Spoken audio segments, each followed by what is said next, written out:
Hello friends, स्वागत है आपका यूट्यूब पे। मैं प्रवीण कुमार आप लोगों का स्वागत करता हूं। आज की इस विशेष वीडियो में जो है भारत पर अरबों का आक्रमण अर्थात भारत पर प्रथम इस्लामिक आक्रमण। आज से हम लोग शुरू कर रहे हैं मध्यकालीन भारतीय इतिहास की नवीन श्रृंखला, जिसमें हम लोग मध्यकाल के जितने भी महत्वपूर्ण चैप्टर हैं उनके वीडियोज को देखेंगे। इससे पहले एक वीडियो आप लोगों को मध्यकाल का अपलोड किया गया है, जिसमें विषय सूची दी गई है और प्रमुख चैप्टर्स के नाम अरेंज वे में बताए गए हैं कि कैसे और किन चैप्टर्स को पढ़ना है। तो उस वीडियो को आप जरूर देख लें। उसे अगर आपने देख लिया है तो आपको ये सारा समझ में आएगा कि किस अरेंज वे में हम लोग पढ़ने वाले हैं आगे। इसके अतिरिक्त मैं बता दूं कि यूट्यूब प्लेलिस्ट में आपको प्राचीन भारत के संपूर्ण वीडियो और आधुनिक भारत के संपूर्ण वीडियो एक क्रम से सजा करके दिए गए हैं, तो वहां से आप उनका भी अध्ययन कर सकते हैं। तो चलिए दोस्तों शुरू करते हैं। सबसे पहले आज हम लोग पढ़ेंगे कि पढ़ना क्या है, आज का टॉपिक में इंपॉर्टेंट पॉइंट्स क्या है। तो आज हम लोग पढ़ने वाले हैं भारत पर अरब आक्रमण अर्थात भारत पर हुए सबसे पहले इस्लामिक आक्रमण को। साथ ही साथ इसके अलावा हम लोग जानेंगे इस्लाम धर्म के उदय और इस्लाम धर्म के क्षेत्र के बारे में। तो चलिए शुरू करते हैं। इस्लाम धर्म के उदय को हम लोग लास्ट टाइम में जो है देख लेंगे, लेकिन सबसे पहले जो हम लोग पढ़ेंगे वो पढ़ेंगे भारत पर अरबों का आक्रमण। उस आक्रमण को पढ़ने के लिए ज़रूरी है कि इस मैप को थोड़ा सा समझा जाए, और इस मैप को अगर समझ लेते हैं तो उस चैप्टर को समझना आसान हो जाएगा। आज जो वर्तमान भारत की स्थिति है वो ये आपको दिखाई दे रही है, ये वर्तमान भारत की स्थिति है। लेकिन जिस समय की पढ़ाई हम लोग कर रहे हैं उस समय यहाँ पर पाकिस्तान क्षेत्र और अफगानिस्तान क्षेत्र तक भारत का सीमा विस्तार जो था, और इसी क्रम में भारत के इस क्षेत्र में पश्चिमी भाग में अरब क्षेत्र में एक नए धर्म का उदय हुआ था, जिसे हम लोग इस्लाम धर्म के रूप में जानते हैं। इस नए धर्म का उदय तो बहुत ही सीमित क्षेत्र में हुआ, लेकिन देखते ही देखते ये संपूर्ण अरब क्षेत्र इस्लाम धर्म के नियंत्रण में था, या फिर इस क्षेत्र में इस्लाम धर्म का प्रसार हो गया था। साथ ही साथ अरब क्षेत्र के साथ साथ इस अरब क्षेत्र के नीचे अफ्रीकी महादेश में भी इस धर्म का प्रसार हो रहा था। ऐसे ही क्रम में भारतीय क्षेत्रों की ओर भी इस धर्म के प्रसार का प्रयास शुरू होता है, और इसी क्रम में होता है भारत के सबसे पहले इस पश्चिमी सीमा क्षेत्र के सिंध क्षेत्र में आक्रमण। इसीलिए कई किताबों में इसे सिंध पर अरबों के आक्रमण के रूप में भी चैप्टर को व्यक्त किया गया है। तो इसे दोनों ही रूप में देखा जा सकता है कि अरब क्षेत्र का भारतीय सीमा क्षेत्र में पहली बार आक्रमण, या भारत के सिंध क्षेत्र में अरब क्षेत्र का आक्रमण। तो इस प्रकार से अरब क्षेत्र से सिंध क्षेत्र जो भारत का पश्चिमी सीमा प्रांत क्षेत्र था, उस पर पहली बार इस्लामिक आक्रमण देखने को मिलता है। इसी आक्रमण से जुड़े हुए जो भी महत्वपूर्ण बिंदु हैं, जिनसे अलग अलग एग्जाम में प्रश्न पूछे गए हैं, उन्हीं बिंदुओं को आज हम लोग पढ़ेंगे। आइए शुरू करते हैं। सबसे पहले जानते हैं स्रोत। आखिर वे कौन से इतिहास के स्रोत हैं जिनसे यह जानकारी मिलती है कि भारत के इस क्षेत्र में अरबों द्वारा आक्रमण किया गया था। तो आपने एक पुस्तक का नाम सुना होगा, चचनामा, और ये चचनामा जो है एक फारसी ग्रंथ है, जिस फारसी ग्रंथ से जो है सिंध विजय की जानकारी मिलती है, अर्थात अरब वासियों द्वारा भारत के सिंध क्षेत्र में विजय प्राप्त की गई थी या उस क्षेत्र में आक्रमण किया गया था। इसके संबंध में विस्तृत जानकारी का हमारे पास जो सबसे महत्वपूर्ण स्रोत है वो चचनामा है। तो आपसे कई एग्जाम में ये प्रश्न भी पूछा जाता है कि चचनामा से किसकी जानकारी मिलती है, या अरब क्षेत्र के द्वारा आक्रमण की जानकारी किस ग्रंथ से मिलती है, यह किस भाषा में लिखी ग्रंथ है। तो यह एक फारसी ग्रंथ है जिसके माध्यम से भारत पर हुए सिंध में क्षेत्र में हुए आक्रमण के संबंध में विस्तृत जानकारी प्राप्त होती है। तो आप इस पॉइंट को निश्चित रूप से याद रखेंगे और चचनामा के पॉइंट को भी याद रखेंगे। आते हैं अगले पॉइंट की ओर। तो भारत पर सबसे पहले अगर मुस्लिम आक्रमण या इस्लामिक आक्रमण किया गया तो सबसे पहले इन्हीं अरब क्षेत्र के लोगों के द्वारा किया गया था, यानी अरब वासियों द्वारा ही पहली बार इस्लामिक आक्रमण देखने को मिलता है, और विशेष रूप से इसी सिंध क्षेत्र में ही पहले आक्रमण किया गया था। तो यहाँ से कई बार पूछा भी जाता है कि भारत पर पहला इस्लामिक आक्रमण किन के द्वारा किया गया था। अरबों के द्वारा किया गया था, तुर्क के द्वारा किया गया था, ईरानियों के द्वारा किया गया था। तो अरबों के द्वारा जो है सबसे पहली बार इस्लामिक आक्रमण देखने को मिलता है। आखिर इनका भारत में आने का उद्देश्य क्या था? कई बार ये भी पूछ लिया जाता है कि इन अरब वासियों ने भारतीय सीमा क्षेत्र में जो आक्रमण किए उसके पीछे क्या मूल उद्देश्य थे। तो यहाँ आपको ध्यान रखना है कि जब ये अरब वासी भारत में आक्रमण करते हैं, इस क्षेत्र से आते हैं यहाँ पर, इस समय ईरान का जो दमिश्क क्षेत्र है यहाँ पर इनका महत्वपूर्ण केंद्र था जहाँ से ये विभिन्न क्षेत्रों में आक्रमण करते थे। तो जब ये भारत में आए तो इनके दो उद्देश्य उभर करके सामने आते हैं। पहला उद्देश्य था इनका साम्राज्य विस्तार करना, अर्थात एक सीमा क्षेत्र से दूसरे सीमा क्षेत्र तक अपना साम्राज्य विस्तार करना, क्योंकि इससे पहले ही उन्होंने लगभग संपूर्ण अरब क्षेत्र और अफ्रीका के क्षेत्र में भी अपने साम्राज्य विस्तार को कर लिया था। तो इस तरह से उनका अगला टारगेट जो था वो भारतीय सीमा क्षेत्रों की ओर साम्राज्य का विस्तार करना था। तो साम्राज्य विस्तार करना, साथ ही साथ धन की प्राप्ति करना। जिस सीमा क्षेत्र में ये आक्रमण करते थे वहां पर साम्राज्य के विस्तार के साथ साथ वहां से बड़ी मात्रा में धन और संपत्ति प्राप्त करते थे। तो इस तरह से पहला जो इनका उद्देश्य था वो साम्राज्य विस्तार एवं धन की प्राप्ति था। वहीं दूसरा जो उद्देश्य था वो भी महत्वपूर्ण था कि ये इस्लाम धर्म का प्रचार करते थे, अर्थात जिस क्षेत्र में जाते थे वहां पर इस्लाम धर्म को लेकर के जाते थे और उस क्षेत्र में इस्लाम धर्म का प्रचार करते थे और वहां पर इस्लाम धर्म को स्थापित करने का प्रयास करते थे। तो अरब वासियों के भारत में आक्रमण के दो उद्देश्य थे।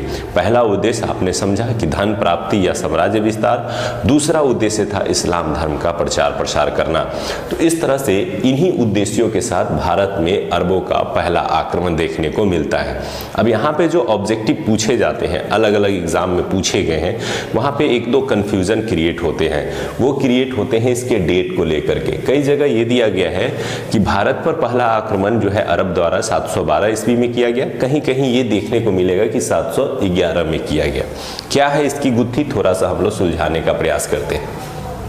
भारत पर पहली बार अरब द्वारा आक्रमण करने का प्रयास 711 ईस्वी में किया गया था। ये पहला प्रयास था जब भारत में किसी इस्लामिक क्षेत्र द्वारा आक्रमण करने का प्रयास उभर करके सामने आया। यह अब्दुल्ला नामक व्यक्ति द्वारा किया गया था, लेकिन यह प्रयास असफल रहा और वह भारतीय सीमा क्षेत्र में प्रवेश नहीं कर पाया। पुनः 711 ईस्वी में ही बुदैल नामक व्यक्ति द्वारा भी भारत में आक्रमण करने का प्रयास किया गया, लेकिन ये दोनों ही प्रयास असफल रहे। तो आपको ये ध्यान रखना है कि अगर ये पूछा जाए कि पहला बार अरब यात्रियों या अरब आक्रमणकारियों द्वारा पहला आक्रमण कब किया गया, तो वो ईस्वी होगा 711 ईस्वी। लेकिन आपसे अगर ये पूछा जाता है कि भारत पर पहली बार सफल आक्रमण अरबों द्वारा कब किया गया, तो 712 ईस्वी। या मोहम्मद बिन कासिम द्वारा पहली बार आक्रमण कब किया गया, तो 712 ईस्वी में किया गया। तो ये आप महत्वपूर्ण पॉइंट है, इन्हें जरूर ध्यान रख सकते हैं। तो यहाँ पर याद रखेंगे 711 ईस्वी में दो आक्रमण होते हैं, पहले अब्दुल्लाह द्वारा और दूसरा बुदैल द्वारा। दोनों ही प्रयास क्या हो जाते हैं, असफल हो जाते हैं। अंततः तीसरे प्रयास में अर्थात 712 ईस्वी में मोहम्मद बिन कासिम को भेजा जाता है और मोहम्मद बिन कासिम प्रथम सफल आक्रमणकारी साबित होता है और वह भारत के सिंध क्षेत्र को जीतने में सफल हो जाता है। और इस प्रकार से पहला इस्लामिक आक्रमण जो भारत में सफल हुआ वह मोहम्मद बिन कासिम के नेतृत्व में चलाया गया था। ये कई बार मोहम्मद बिन कासिम से जुड़े हुए प्रश्न आपको पीसीएस, दरोगा, एसएससी आदि एग्जाम में देखने को मिल जाएंगे। तो मोहम्मद बिन कासिम ने भारत पर पहला सफल आक्रमण किया। ईस्वी के संबंध में बता दें तो हरिश्चंद्र वर्मा जो है इतिहासकार, उनका मानना है कि 712 ईस्वी में पहला आक्रमण जो है मोहम्मद बिन कासिम ने किया था, जबकि बीडी महाजन जी ने अपनी पुस्तक में लिखा है कि 711 ईस्वी में उन्होंने आक्रमण किया था। तो यही थोड़ा सा जो है कन्फ्यूजन है। लेकिन अगर आपको प्रश्न आता है कि पहला अरब आक्रमण कब हुआ, तो 711 देंगे और पहला सफल आक्रमण कब हुआ, तो 712 देंगे। तो ये आप थोड़ा सा क्लियर यहाँ पे कर सकते हैं। मोहम्मद बिन कासिम ईरान के जो उस समय हाकिम अर्थात ईरान के जो गवर्नर थे वो थे अल हज्जाज। ये याद रखिएगा, थोड़ा सा याद रख सकते हैं कि ईरान की जो राजधानी थी दमिश्क, इसी दमिश्क क्षेत्र में अल हज्जाज बैठता था और उसने पहले इनको भेजा था भारत में आक्रमण करने के लिए, लेकिन ये असफल हुए थे। बाद में उसने मोहम्मद बिन कासिम को यहाँ से यहाँ भेजा आक्रमण करने के लिए और मोहम्मद बिन कासिम सफल होता है और यह जो गुजरात से सटा हुआ क्षेत्र क्षेत्र जो सिंध क्षेत्र के नाम से जाना जाता था उसे उसने अपने नियंत्रण में ले लिया था। तो उसने सिंध को जीत लिया था। तो ये एक सिंध विजय की कहानी है और ये पूरी की पूरी कहानी जो है आपको चचनामा नामक पुस्तक में देखने को मिल जाती है। बड़ा ही नरसंहार हुआ था, बड़ा ही कह सकते हैं कि एक निर्दयता पूर्वक जो है इन्होंने आक्रमण करके बहुत सारे लोगों को मारा और इस तरह से सिंध विजय इन्होंने प्राप्त किया था। खास करके देवल के क्षेत्र में, जो सिंध का देवल क्षेत्र था, उस क्षेत्र में बहुत ही भारी नरसंहार किया गया था। 17 वर्ष से अधिक उम्र वाले बहुत सारे जितने भी पुरुष थे उनको मार दिया गया था और इस तरह से उस क्षेत्र पर अपना आधिपत्य जमा लिया गया था। जब ये भारत पर आक्रमण करने आए तो उस समय जो सिंध के राजा थे वो राजा दाहिर थे। ये भी बहुत सारे एग्जाम में पूछा गया है कि जिस समय अरब आक्रमणकारी भारत में आते हैं उस समय किसका शासन चल रहा था। तो इस पूरे सिंध क्षेत्र पर जो शासन करने वाला राजा था वो राजा दाहिर था, जो कि एक हिंदू शासक, एक ब्राह्मण शासक था। वह चच नामक व्यक्ति का पुत्र था। तो कई बार ये भी क्वेश्चन पूछा जाता है, तो याद रखेंगे चच का पुत्र जो है हिंदू शासक दाहिर उस समय सिंध पर शासन कर रहा था और उसी के समय जो है आक्रमण होता है मोहम्मद बिन कासिम का और इस संघर्ष में जो है राजा दाहिर पराजित होते हैं और सिंध पर जो है कासिम का अधिकार हो जाता है। तो मूल रूप से आपने इस मैप के माध्यम से ये देखा कि सिंध की भौगोलिक स्थिति क्या थी, अरब क्षेत्र की भौगोलिक स्थिति क्या थी, किस तरह से ये भारत में आते हैं और दूसरा कि इसका उद्देश्य क्या था। तो जो मेन बिंदु थे जहाँ से प्रश्न आ सकते हैं उन्हें आप लोगों ने देख लिया। इससे ज़्यादा डिटेल में पढ़ने की जरूरत नहीं है, खास करके पीटी के लिए। अगर मेंस के लिए पढ़ रहे हैं तो निश्चित रूप से आप बुक के माध्यम से इससे ज़्यादा डिटेल में पढ़ सकते हैं, लेकिन पीटी के लिए इससे अधिक पढ़ने की आवश्यकता नहीं है। यहाँ से ऑब्जेक्टिव आपको पकड़ में आ जाएंगे।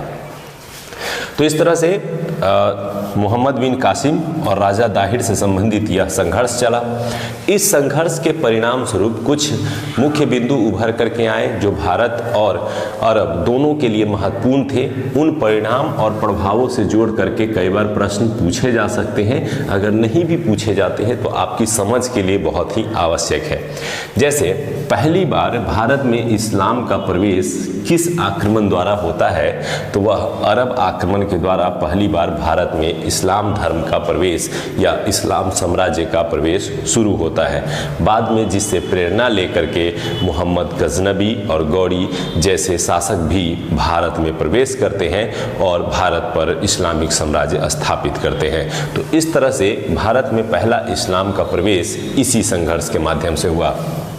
दूसरा, हिंद शब्द या हिंदू शब्द का प्रयोग भारत में अगर सबसे पहली बार किसी ने किया तो अरब वासियों ने किया। इन्होंने सिंधु नदी को हिंदू नदी कह करके संबोधित करना शुरू किया और सिंध के बाहरी क्षेत्र अर्थात सिंध के अंदर वाले इस क्षेत्र को उन्होंने सिंध की जगह हिंद क्षेत्र कह करके संबोधित करना शुरू किया और यहीं से नाम उभर करके आया बाद में हिंदुस्तान। तो हिंद शब्द या हिंदू शब्द किसकी देन है, ये भी प्रश्न करके पूछा जाता है। तो अरब वासियों की देन है और अरब वासियों ने ही सबसे पहले भारत को हिंद या हिंदू कह करके संबोधित किया। तो ये भी प्रश्न कई एग्जाम में पूछे गए। इसके अलावा जब ये आक्रमणकारी ईरान क्षेत्र से भारत में आए तो कई ईरानी परंपरा को भारत में लेकर के आए। जैसे इन्होंने खजूर की खेती भारत में प्रारंभ करवाई, क्योंकि ये रेगिस्तान क्षेत्र में रहते थे और उनका वहाँ का प्रमुख जो फल था वो खजूर था। लेकिन भारत क्षेत्र में भी सिंध और जो राजस्थान के क्षेत्र थे उन क्षेत्रों तक इस खजूर की खेती का विस्तार हुआ था। इसके अलावा ऊंट जो इनका प्रमुख पशुपालन था या प्रमुख यात्रा का साधन था, उस ऊंट की प्रजाति का विकास जो है वो भारतीय सीमा क्षेत्र में भी हुआ और ऊंट पालन का प्रारंभ जो है वो भारत में भी शुरू हो गया। तो इस तरह से अरब क्षेत्र के कई प्रभाव जो है वो भारतीय सीमा क्षेत्र में देखने को मिले।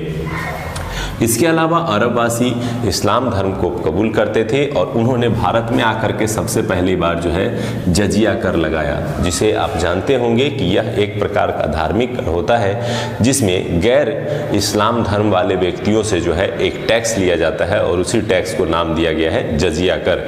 यह जजिया कर जो है पहली बार किसने लगाया था, तो अरबवासियों ने ही भारतीयों पर लगाया था। इसके अलावा न केवल भारत में बल्कि अरब क्षेत्र में भी भारतीय ज्ञान का विस्तार हुआ। जैसे पंचतंत्र जो भारत की एक प्रमुख जो है कहानियों की संग्रह थी, ब्रह्म सिद्धांत जो ब्रह्मगुप्त की लिखी हुई एक प्रमुख रचना थी, इन सब का जो है अरबी अनुवाद कराया गया। ये सारे ग्रंथ जो है अरबी में लिखे गए ताकि अरब वासियों को भी भारत का जो तकनीकी और वैज्ञानिक खगोलीय ज्ञान था वह प्राप्त हो सके।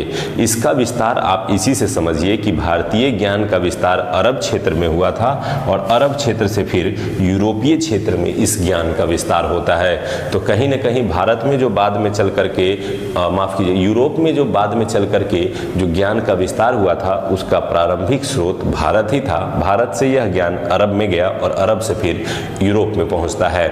इसके अतिरिक्त भारतीय खगोल शास्त्र का विस्तार जो है वो अरब क्षेत्र में हो जाता है और साथ ही साथ जो है अरब क्षेत्र के ज्ञान का विस्तार जो है यूरोप तक होने लगता है। तो भारतीय ज्ञान का बड़ी संख्या में विस्तारीकरण हुआ था। इससे ज्योतिष शास्त्र पर भी एक सकारात्मक प्रभाव पड़ा और अरब और भारतवासियों के मिलने से ज्योतिष शास्त्र की दिशा में एक नई ऊर्जा मिली और इसका और अधिक विस्तार हुआ था। जब अरबवासी आकर के भारतीय सीमा क्षेत्र में विस्तार कर लेते हैं तो इस क्षेत्र में उन्होंने दिरहम नामक सिक्का भी चलाया था। तो दिरहम सिक्का सबसे पहले भारत में किसने चलाया था? तो अरबवासियों ने चलाया था। तो ये कुछ प्रत्यक्ष जो है आपको परिणाम या प्रभाव देखने को मिलेंगे। लेकिन एक सबसे बड़ा जो प्रभाव था जो अप्रत्यक्ष था वह यह था कि भारत में पहली बार इस्लामिक प्रवेश होने से यह बाद के शासकों के लिए एक प्रेरणा स्रोत बन गया कि वे भी भारत में आ सकते हैं और भारतीय साम्राज्य सीमा में घुसकर भारत पर शासन कर सकते हैं। और इसी बात से प्रेरित होकर के बाद में गजनबी और गौरी जैसे शासक जो है वो भारत में आते हैं और भारतीय सीमा में घुसकर भारतीय राजाओं को ही पराजित करते हैं। इसके अलावा यह मार्ग भी खुल गया कि यही वो मार्ग है जिसके माध्यम से भारत में प्रवेश किया जा सकता है, क्योंकि इस क्षेत्र से समुद्री मार्ग था और यहाँ पे हिमालय होने के कारण उस क्षेत्र से प्रवेश नहीं किया जा सकता था। तो समुद्री मार्ग और हिमालयन मार्ग को छोड़कर केवल सिंध के माध्यम से ही भारत में प्रवेश किया जा सकता था और वह मार्ग जो है इस्लामिक आक्रमणकारियों के लिए प्रारंभ हो गया और यहाँ से बाद में गजनबी और गौरी भारत में प्रवेश कर तुर्क शासन स्थापित करने का प्रयास करते हैं और भारत के विभिन्न क्षेत्रों में जाकर विभिन्न राजाओं से संघर्ष करते हैं। तो ये जो था अप्रत्यक्ष परिणाम था। तो आज के वीडियो में हम लोगों ने मूल रूप से ये देखा कि भारत पर अरब आक्रमणकारियों ने सिंध क्षेत्र पर किस प्रकार से आक्रमण किया, क्या उसके परिणाम उभर के सामने आए और क्या क्या महत्वपूर्ण बिंदु याद रखने हैं जिनसे ऑब्जेक्टिव बना करके पूछे जाते हैं। तो इसे ध्यान रखेंगे, निश्चित रूप से अब ये याद रहेगा। अब आते हैं इसी के साथ हम लोग थोड़ा सा पढ़ेंगे कि इस्लाम धर्म का उदय कैसे हुआ और कौन से महत्वपूर्ण बिंदु हैं जिन्हें जानना जरूरी है, स्पेशली इस एग्ज़ाम पॉइंट ऑफ व्यू से। तो सबसे पहले आपको ये पता होना चाहिए कि इस्लाम धर्म के संस्थापक हज़रत मोहम्मद साहब हैं और उन्होंने ही इस्लाम धर्म की स्थापना की थी। उनका जन्म 570 ईस्वी में मक्का में हुआ था। तो ये भी कई बार पूछा जाता है कि हज़रत मोहम्मद साहब का जन्म कहाँ हुआ था, तो मक्का में हुआ था, 570 ईस्वी में हुआ था। उनके पिता का नाम अब्दुल्ला तथा माता का नाम अमीना था। तो ये कुछ पॉइंट है, इस तरह से आप याद रख सकते हैं इसको। तो संस्थापक हज़रत मोहम्मद साहब थे, 570 ईस्वी में उनका जन्म हुआ था। इनके पिता का नाम अब्दुल्ला तथा माता का नाम अमीना था। इन्हें ज्ञान की प्राप्ति कैसे हुई थी? तो हीरा नामक एक गुफा थी वहाँ पे, जहाँ पे इन्हें 610 ईस्वी में ज्ञान की प्राप्ति होती है। ये ईस्वी भी कई एग्जाम में पूछा गया है, तो इसलिए याद रखेंगे कि 610 ईस्वी में हीरा नामक गुफा में जो है हज़रत मोहम्मद साहब को ज्ञान की प्राप्ति हुई थी। और आप कई बार कोरिलेट करके भी पढ़ सकते हैं, जैसे जैन धर्म, बौद्ध धर्म, तो उसी तरह से आप जोड़ करके इस्लाम धर्म को भी पढ़ सकते हैं। इसके अलावा एक महत्वपूर्ण बिंदु जो इस्लाम धर्म से पूछा जाता है वो हिजरी संवत है। कहा जाता है कि 24 सितंबर 622 ईस्वी को हज़रत मोहम्मद ने मक्का से मदीना की यात्रा की थी, अर्थात वो मक्का छोड़ करके मदीना चले गए थे और मक्का से मदीना वो 24 सितंबर 622 को जाते हैं। और उसी दिन से, उसी घटना के बाद से एक इस्लामिक कैलेंडर की शुरुआत की गई जिसे हिजरी संवत के नाम से जाना जाता है। यहाँ ध्यान रखेंगे कि चूँकि इस्लाम धर्म में हज़रत मोहम्मद साहब उसके संस्थापक हैं, इसलिए उन्हें पैगंबर कह के भी पुकारा जाता है। तो पैगंबर हज़रत मोहम्मद ने जब मक्का से मदीना की यात्रा की, उसी दिन से जो है हिजरी संवत की शुरुआत हो जाती है। मदीना में जा कर के उन्होंने इस्लाम धर्म का प्रचार प्रसार शुरू किया, अपनी शिक्षाएं दी और इस तरह से इस्लाम धर्म का विस्तार होना शुरू हो जाता है। इसके अलावा 2-3 पॉइंट और हैं जो महत्वपूर्ण है इस्लाम धर्म से जुड़े हुए, कि उनका विवाह जो है खादीजा नामक एक विधवा से हुई थी। जब हज़रत मोहम्मद साहब 25 वर्ष की आयु में थे तो उनका विवाह जो है खदीजा नामक महिला से हुई थी और उनकी पत्नी का नाम खदीजा था। उनको एक पुत्री हुई जिस पुत्री का नाम फातिमा था और दामाद जो थे उनका नाम अली था। तो इस तरह से ये कुछ इंपॉर्टेंट ऑब्जेक्टिव पॉइंट्स हैं जिन्हें आप निश्चित रूप से ध्यान में रखेंगे।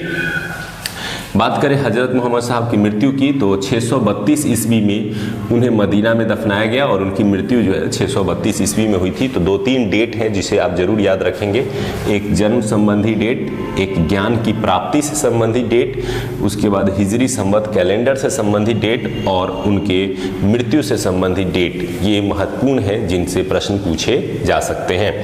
इसके अलावा इस्लाम धर्म का सबसे पवित्र ग्रंथ कौन सा है, तो कुरान माना जाता है और कुरान के माध्यम से ही उनकी शिक्षाओं का प्रचार प्रसार किया गया और कुरान के माध्यम से ही इस्लाम धर्म से संबंधित शिक्षाओं का विस्तार देखने को मिलता है। बाद में जब हज़रत मोहम्मद साहब की मृत्यु हो जाती है तो अर्थात पैगंबर की मृत्यु हो जाती है तो उनके उत्तराधिकारी को क्या कहा गया, खलीफा कहा गया। अब जैसे आप देखते हैं अलग अलग धर्मों में धर्म गुरु कहे जाते हैं, उसी तरह से इस्लाम धर्म में जो हज़रत मोहम्मद साहब के बाद जो उनके धर्म प्रचारक बने उन्हें खलीफा कहा गया। प्रारंभ में यह खलीफा शब्द जो था वो वास्तव में एक धार्मिक राजनेता था, यानी धर्म का नेता बन करके उभर करके सामने आए। लेकिन खलीफा देखते ही देखते धार्मिक पद से राजनीतिक पद में बदल गया, वह धार्मिक प्रमुख भी हो गया और राजनीतिक प्रमुख भी हो गया। इस तरह से इस्लाम धर्म में जो खलीफा शब्द था वो धार्मिक प्रमुख के साथ साथ राजनीतिक प्रमुख के रूप में उभर करके सामने आ जाता है और यह एक महत्वपूर्ण पद बन जाता है। इसी पद को लेकर के जो है बाद में विवाद शुरू होता है और इस्लाम धर्म 2 भागों में टूट जाता है, एक शिया और दूसरा सुन्नी। तो शिया और सुन्नी 2 भागों में इस्लाम धर्म टूट जाते हैं। उदाहरण के लिए जैसे हम लोगों ने बौद्ध धर्म पढ़ा था तो हीनयान और महायान में टूट गए, जैन धर्म पढ़ा था जिसमें श्वेतांबर और दिगंबर में टूट जाते हैं, उसी तरह से इस्लाम धर्म भी 2 भागों में बट गए, एक शिया और दूसरा सुन्नी। इसमें अंतर क्या था कि शिया का मानना था कि जो पैगंबर मोहम्मद के वास्तविक उत्तराधिकारी हैं, जो अली हैं, वही खलीफा होंगे, जबकि सुन्नी का मानना था कि नहीं, कोई भी व्यक्ति जो है खलीफा के पद पर आ सकता है और उस धर्म से संबंधित कार्य कर सकता है। यह खलीफा पद इतना राजनीतिक रूप से महत्वपूर्ण हो गया कि आगे आने वाले समय में इस खलीफा पद ने ही संपूर्ण ये शासन व्यवस्था को अपने वश में कर लिया था। बाद में जाकर के, बहुत बाद में जाकर के 1924 में तुर्की के एक राष्ट्रपति जिसको कह सकते हैं मुस्तफ़ा कमाल पाशा, उन्होंने आकर के जो है इस पद को समाप्त कर दिया था। माफ़ कीजिएगा 1924। तो 1924 में तुर्की के जो है मुस्तफ़ा कमाल पाशा ने जो है इस पद को समाप्त कर दिया। तो ये भी कई बार प्रश्न पूछा जाता है कि खलीफा पद को जो है वो किसने समाप्त किया था, तो 1924 में आकर के जो है मुस्तफ़ा कमाल पाशा ने जो है समाप्त कर दिया था। इसके अलावा इस्लाम धर्म की प्रमुख शिक्षाओं की बात कर लें तो हज़रत मोहम्मद साहब ने 5 शिक्षाएं जो प्रमुख दी थी।